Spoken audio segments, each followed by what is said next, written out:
on the serving tray, it's really slippery. It goes, slips right off and almost hits your sport coat. So it's good to learn that up front. So, first of all, thanks for being here with us.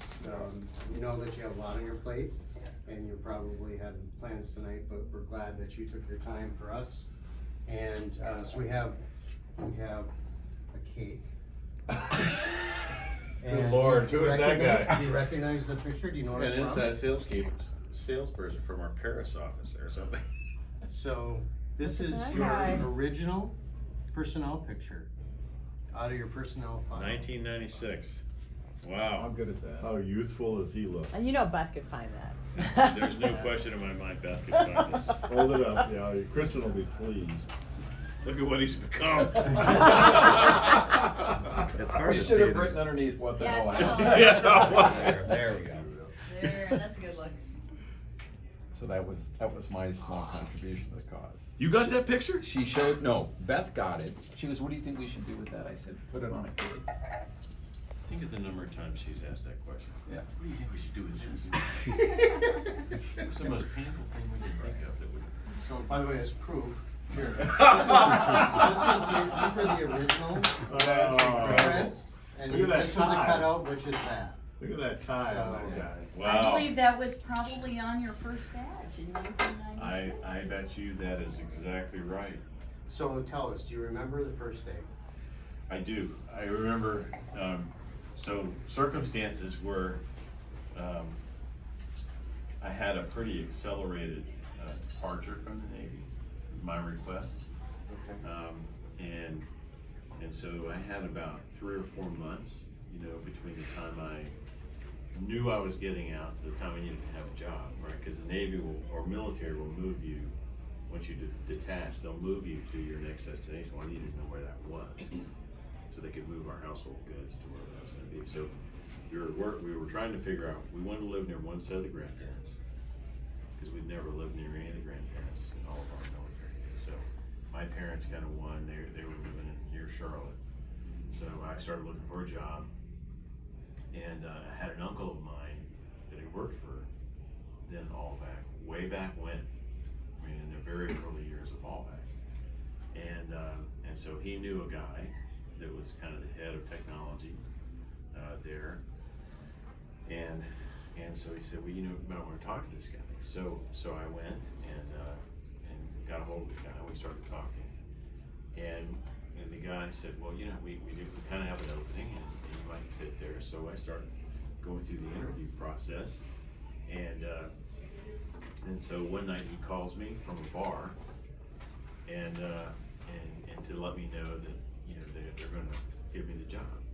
He's like falling down drunk, and he calls me and he goes, first thing he said was, well, we're going to give you the job, but first you got to guess what I'm eating right now. And I go, I have no idea what this guy's talking about. This is going to be my boss. And I go, I have no idea. It's fried pickles. They're great. And then he goes, and I'd interviewed with his boss, and that interview apparently had gone real well. And he goes, the boss was so excited. I thought he was going to have an accident. Anyway, it was really embarrassing. And so I thought, oh my God, what kind of a company am I working for?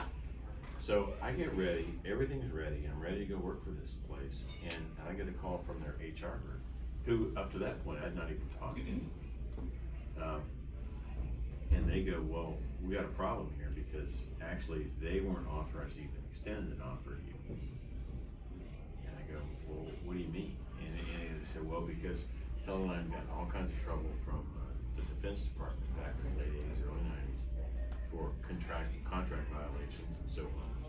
That they had to be very careful about how they went about offering jobs to former military people. And since I was coming from the Pentagon, they were convinced I was a procurement official, and I was not. And so they said, well, we can't offer you a job because you got to prove that you're not a procurement official. So in the span of like 24 hours, I had to get the top Navy admiral in the Pentagon, his attorney, to get a letter prepared for lawyers in Los Angeles to say, hey, this dude's not one of those procurement guys, so they could offer him a job. So Teledyne had people that went to jail. Yeah. So- Really?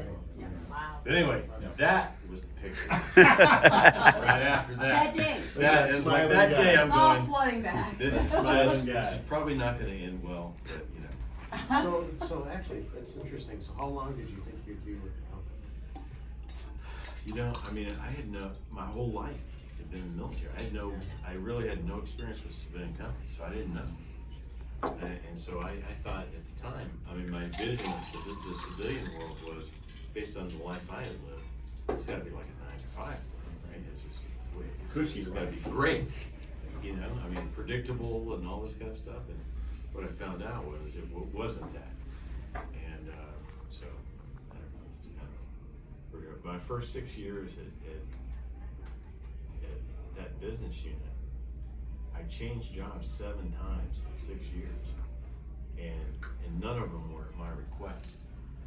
And it was they found out that while they hired me as a metallurgist, my experience was my military experience, very familiar with operations. So they kind of forced me in, or guided me into manufacturing and technical at the same time, and then eventually manufacturing stuff, and it just kept kind of going and going and going. So I always felt like of the 12 years I spent at SM, the last 6 where I was in one job for 6 years was the only really job I ever had where I thought I actually was reasonably competent by the time I left, you know, because I had the time and the seat to really kind of understand it and kind of go through the cycles. I don't know, but I almost quit, you know, once there, and then I went out to Oregon, and that was the best job I ever had. Really? Yeah, if you'd asked me ahead of time, you ever want to go to Oregon and run that business unit, I said hands down, no way. But it was the best job I ever had. Very nice. Of any of it. Coming from the Oregonian in the room, thank you. It wasn't obvious in advance. I'm gonna grab the cake and we'll go cut Oh, yeah, it. please, yeah. Everyone. I didn't know if you wanted me to, what you wanted me to We'll- cut it We'll with, go or? cut it for you and You can we'll cut that bring cake. out. Hey, I know, just I cut know, around it's the gonna be picture. hard. You have a Cut around picture the of that? picture. I have video. All I, right. Video. let me get a